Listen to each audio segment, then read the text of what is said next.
Live from the BDN Studios, it's Bang and Dang. That's awesome. If you don't like that, then You ain't black. Welcome back to another edition of Outlaws and Gunslingers Mafia Edition. 2 editions at the same time, that's right. Right.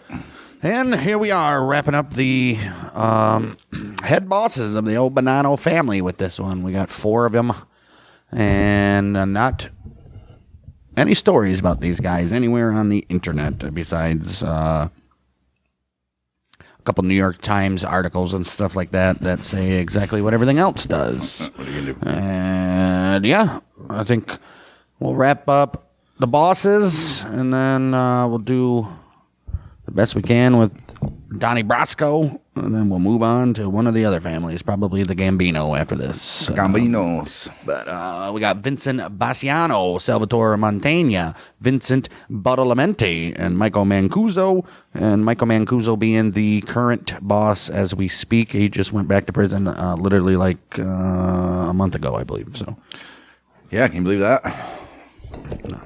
I can believe it. We got Vincent John Basciano coming up first, who was born November 14th, 1959.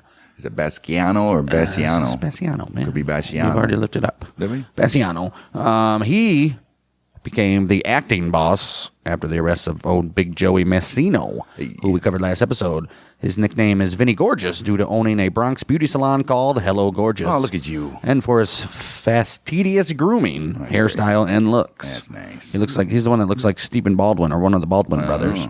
Okay. 2011 reporters noted that despite being in prison in solitary confinement the past 4 years, Basciano looked perfectly groomed in the courtroom. Of course, you get to get your hair cut and stuff, all that like that. Right. Arrested year 2004. After a lengthy trial, Basciano was convicted in racketeering trial for running illegal gambling and attempted moida on the 6th of May, 2006. However, a hung jury, he was not convicted of the 2001 murder of Frank Santoro. He got out of that. Got away with that one, huh? After Basciano's first murder trial, prosecutors retried him on those counts on which the jury hung in the first trial. On August 1st, 2007, found guilty of murdering Santoro, who tried to kidnap Basciano's son. Oh, you can't do that. Well, previous Bonanno boss Joseph Massino turned state's evidence, as we said in the last episode, in 2004, and reported that Basciano had conspired to kill prosecutor Greg Andres. But after Massino failed a polygraph test regarding the discussion, he agreed to wear a wire when the acting boss Basciano met Massino in jail. Jurors heard one recording of Basciano boasting, "I'm a hoodlum. I'm a tough guy. Whatever happens, happens. Let's go." And another, a wistful Massino, mused about the demise of the family. "We was okay until I got pinched," he said. "We was on top of the world." Look at me. I'm on top of the world. Well, Massino was unable to extract an ambiguous confession regarding Andres. He did record Basciano freely admitting to ordering the murder of Associate Randolph Pizzolo. They call him Randy. Hey, Randy. 16th of May. Randy. Right. 16th of May, 2011, Basciano was convicted of ordering the 2004 murder of Pizzolo. 1st of June, 2011, a jury rejected the prosecution request for the death penalty, and instead, you get to go life in prison. Death penalty's too easy. Spend your ass in prison. Without possibility of parole, as I recall. Right. Basciano was initially serving his life sentence at the Supermax prison ADX Florence. That's the same prison that the shoe bombers in. Timothy McVeigh was there. Terry Nichols is still there. A couple of the 9/11 masterminds are there. Right. The Boston bomber guy's there right now. It's like it's Bombers Row, they call it. I guess so. He was then transferred to nearby United States Penitentiary Florence High in Florence, Colorado. He was there for a time and is currently incarcerated at the USP Big Sandy. Oh, Big Sandy. March 6th, year 2014, Basciano's cousin and lawyer, Stephen DeCarmine, was indicted and charged with defrauding $250 million in bonds while being the executive director of white shoe law firm Dewey and LeBeouf.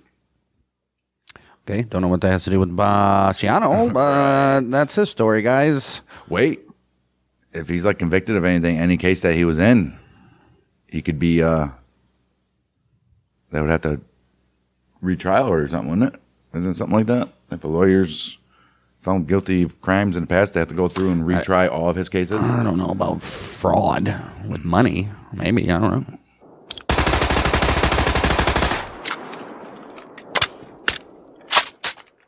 Salvatore Sal, the ironworker, Montagna. He was a Italian-Canadian crime boss and acting boss of the Bonanno crime family in New York, as well as the Sicilian faction leader of the Bronx section of the Bonannos. Nice. Montagna was born in Montreal, Quebec in 1971. He was raised in Castellamare del Golfo, Sicily, though. Mid-1980s, at the age of 15, his family immigrated to the United States and settled in the Bronx, New York. Okay. It's unclear when Montagna became active in the life of crime or when he became a made man in the Bonanno crime family. Right. During the late 90s, Montagna's name was overheard in wiretapped conversations between boss Joseph Massino and other reputed members of the Bonanno crime family. He was a dual citizen of Italy and Canada. He is a dual citizen, Italy and Canada, not in the United States, though. No. Huh? Little was known of Montagna's personal life, other than he was married to Francesca Carcione, and he lived in a modest home in Elmont, Long Island, with her and their three daughters. He started a small metalworking company called Matrix Steel Company. Is it still around today? I bet it is. Don't think so.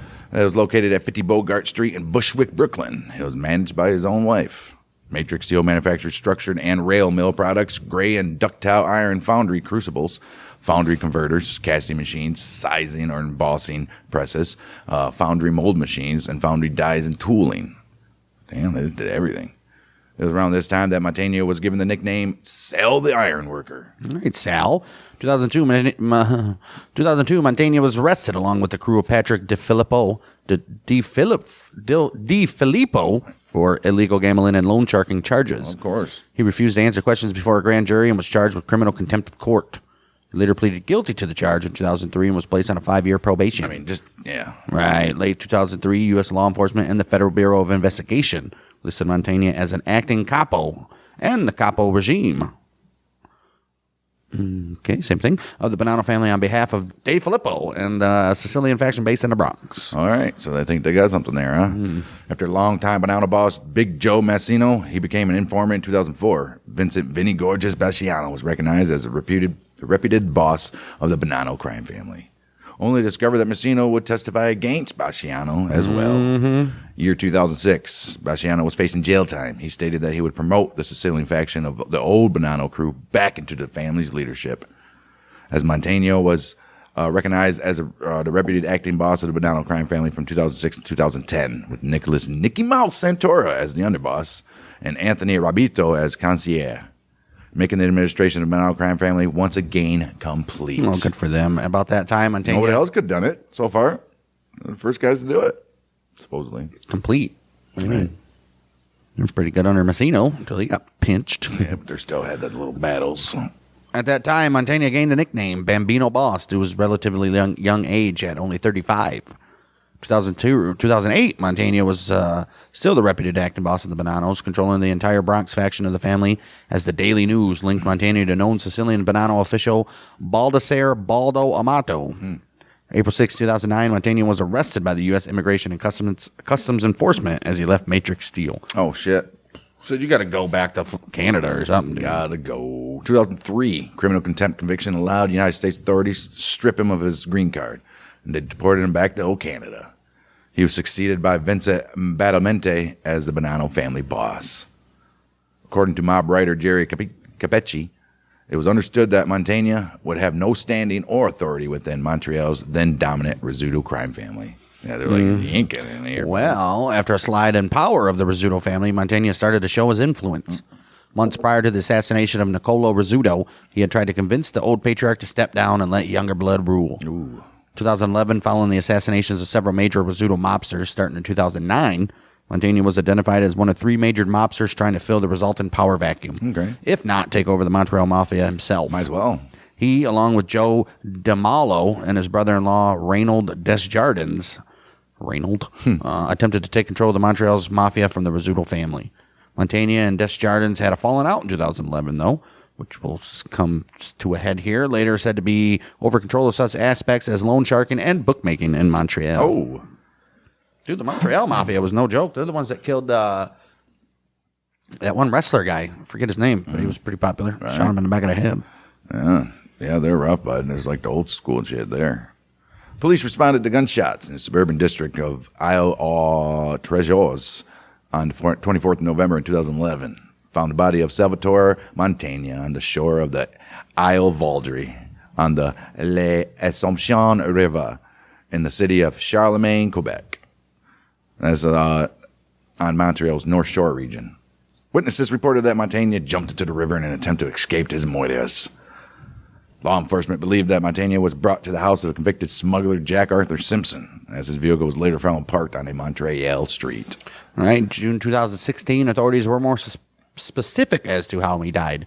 Said Montagna was shot 3 times inside Simpson's home and ran outside in a futile attempt to escape. After crossing a narrow section of the Assumption River, Montagna collapsed and was later declared dead in a hospital. Crazy. The police investigation. He wasn't in the river. Well, he tried to jump in. Maybe he did go in. But it was the middle of the winter, too, I guess. You're about to get killed. The police investigation confirmed that Reynold Desjardins had taken part in the plot to murder Montagna, who at the time was suspected of trying to shake down Montreal-era construction companies due to their alliance with the Rizzuto family. A number of people were eventually arrested and charged, including Simpson and Desjardins. 2016, Simpson, Vittorio Mariachi, Callegro Miliotto, Petro Magistrale, Stephen De Adrio, and Stephen Fracas, and Felice Raccaniello. They all admitted to participating in the plot to kill Montagna and accepted plea deals except for Raccaniello. December 2016, Desjardins received a 14-year prison sentence, including time served. That's it? The killing of Montagna is thought to be tied to a turf war for control of the Montreal Mafia. The CBC reported this in 2015. Cool. Montagna was portrayed.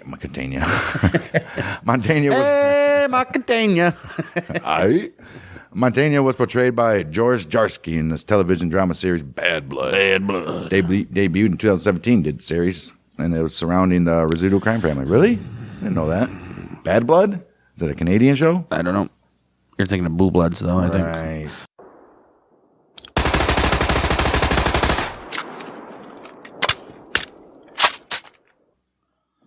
Yeah, this is going to bring us to his successor, Vincent Badalamenti. He was acting boss of the Bonanno crime family afterwards, obviously. He is the owner of the Bagels Plus, which is a bagel store in Bensonhurst, Brooklyn. Fantastic. He received his nickname Vinny TV because he used to own a Brooklyn electronics store. The mob's so lazy. Right. What does he do? He eats bagels. All right, Vinny Bagel. Vinny Bagels. It is also alleged that Badalamenti controls a mob social club on 20th Avenue and 72nd Street in Bensonhurst, Brooklyn. It's alleged. Don't have to be alleged because I guarantee he does. Right. January 2012, Badalamenti was indicted along with... That was a quick story. along with Capo Nicholas Santora and also soldiers Vito Balsami and Anthony Calabrese. Right? Calabrese? Sure. Calabrese. And also a Gambino crime family associate, James Laforte. Laforte. Badalamenti was charged with extorting restaurants and bars in Brooklyn and Manhattan, extending a $50,000 loan shark loan in 1999. These charges were primarily based on information from government informant Hector Pagan, which is Anthony Graziano's ex-son-in-law, where the hell that guy is. February 6, 2012, Marianne Santiago filed a lawsuit against 3 restaurants, including Bagel Plus, accusing the stores of violating the Americans with Disabilities Act. What? The next day, Santiago withdrew her lawsuit against Bagels Plus, allegedly after finding out that Badalamenti was the owner. Oh, shit. Not this guy. Right. April 2012, Badalamenti pleaded guilty to nonviolent collection of an unlawful debt as prosecutors dropped racketeering and extortion charges. Okay. After postponement and sentencing in August 2012, he was sentenced to 18 months. September 25th. That's bullshit. May 16th, 2013, Badalamenti was released from the Federal Correctional Institute, Fort Dix, in Fort Dix, New Jersey. And running amok right to this day. Running amok, borrowing people money still. Right.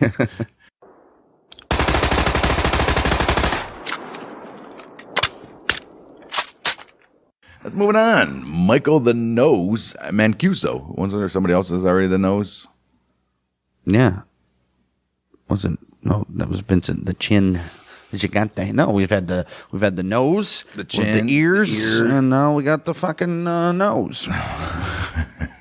You said the nose first. Yeah. No, the chin. You said chin. Right. Matt. Anyhow, Michael the Nose Mancuso. What is this? Chris? Right. He was boss. Why didn't they call Chris the Nose? All right, they shut up. Right. Oh, he was the boss of the Bonanno crime family during the 80s before joining. No, right. Right. But during the 80s, he joined. Okay, come on. Michael the Nose is the boss. He's the current boss of the Bonannos. Right. Michael the Nose Mancuso is the current boss of the old Bonanno crime family. But during the early 80s, before joining the Bonanno family, Mancuso was affiliated with the East Harlem Purple Gang. East Harlem Purple Gang. August 1984. Mancuso fatally shot his wife, Evelina, and left her body on a bench in front of Jacoby Hospital in Bronx. Jeez. Mancuso pled guilty to manslaughter of his wife and received a 10-year prison sentence. Why? That's it, huh? What did she do? Fucking somebody? She talked back to him in public? Probably. 2004. We all know acting boss Vincent Basciano promoted him. Oh, we don't know this. Right. 2004. Vincent Basciano promoted him to the acting underboss position. He became acting boss in November 2004 as well, after Basciano was in prison. Good for them. May 2005, Joseph Massino implicated Mancuso in the 1999 murder of Gerlando Shasha. Uh-oh. Early 2006, Basciano allegedly ordered Mancuso's murder as well, though. Oh, really? February 16, 2006, Mancuso was arrested in Las Vegas for ordering the murder of associate Randolph Pozzolo, which Basciano actually got convicted for on November 30th, 2004. Mancuso followed the orders of imprisoned acting boss Vincent Basciano and arranged Pozzolo's murder. Okay, well, the hit was carried out by soldier Anthony Ace Aiello. August 6, 2008, Mancuso and soldier Aiello pled guilty to murdering Pozzolo. The 16th of December, 2008. Oh, Judge Nicholas Gorafis, he sentenced Mancuso to 15 years in prison. Aiello, 30 years for the murder of Pozzolo. Wow. June 2013, Mancuso, while in prison for the next 5 years, was picked as the new official boss of the family. Like, it's all right. He'll be out. All right, he's controlling the family through his Bronx associates and underboss Thomas DeFourier. 15th year of 2000. 2015, appointed Joseph Camerano Jr. as the Bonanno family street boss and also as the acting underboss. All right. April 2015, it was reported that Mancuso was imprisoned at the Federal Correctional Institution in Danbury, which is in Danbury, Connecticut. March 12, 2019, Mancuso was released from federal custody. Look at that shit. But March 9, 2022, Mancuso was arrested and was under investigation for violating the terms of his supervised release by, you guessed it, associating with members of organized crime. I think it'll be all right. Well, do you, though? Well, let's see what the New York Post article says on July 28, 2023. Not too many months back, guys. Reputed acting Bonanno mob boss Michael the Nose Mancuso is headed back to the Slammer for 11 months. Thanks partly to a phone chat with an alleged fellow wise guy about making pasta gravy. Mancuso, 68, was released in 2019 after serving a decade in prison for signing off on a murderous hit. Also, had been using his girlfriend's Long Island eyeglass shop as a meetup spot to huddle with mob types and chow to eateries with them as well. What is this? That's what the prosecutor said. All of the occasions were no-nos since Mancuso has been barred from any contact with other convicted felons.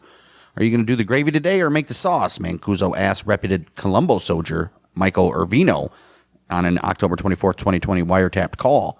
According to a transcript previously presented by prosecutors in court to argue Mancuso was violating his release provisions. Irvino responded, "No, I'm making it in the morning because we're not going to eat that early.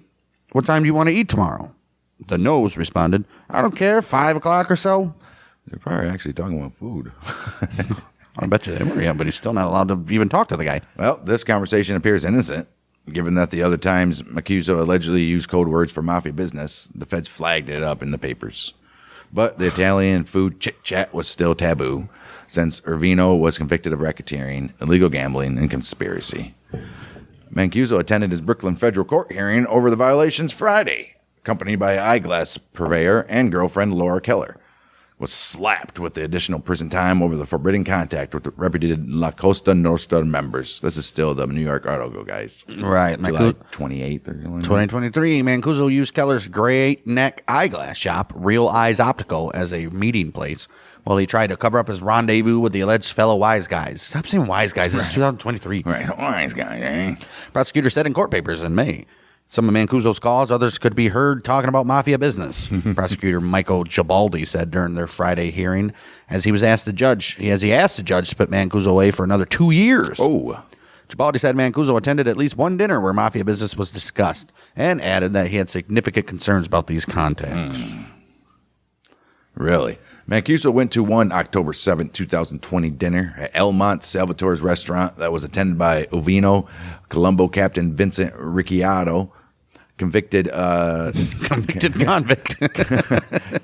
David Del Franco, and Gambino associate Vito Cortesiano, and convict Joseph Russo. That's what the feds claim. Feds claim it. But Mancuso's lawyer, Stacy Richmond, insisted that while he may have violated conditions of his release, he had committed no crimes. Brooklyn federal judge Nicholas Garafas told Mancuso he must surrender September 6 to serve the new prison term.